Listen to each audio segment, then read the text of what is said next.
Subukan natin. Let's go!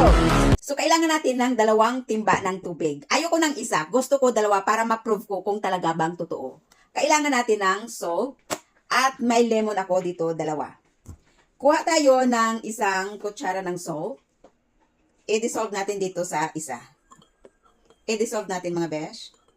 Okay, dahil natunaw na siya mga besh, ilagay natin ito ang lemon na ito kung saan ba talaga ang magpo-float or magsising. 1, 2, 3, go.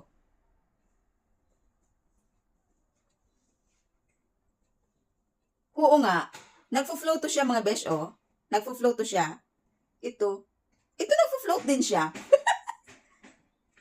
Pareho naman sila nagfo-float. So mga besh, dahil hindi ako kontento, ito, may piras ako, 2. Green yan siya. So tanggalin natin.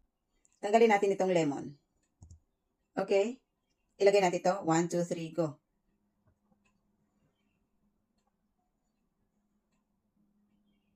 Pareho naman nagsisink silang 2.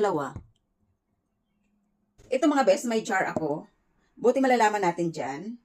I-try natin. Ito ang may, ano siya, may asin. Ayan. So, ilagay natin ang lemon. Oh. Nagfo-float siya mga besh, ah. Tapos, ito, try natin. Pareho naman. About ito. Oh, nagfo-float siya.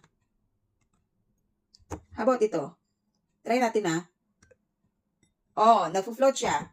May ano ito mga besya? May asin ito, ang tubig na ito. Ngayon, itapon ko itong tubig na ito na may asin, tapos itry natin ang walang asin. Ito siya ang tubig na walang asin. Okay, 1, 2, 3, go.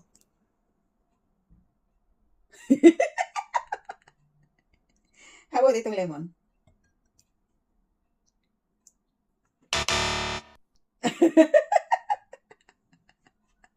Wala.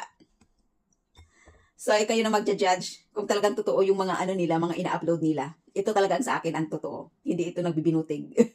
Thanks for watching. Bye!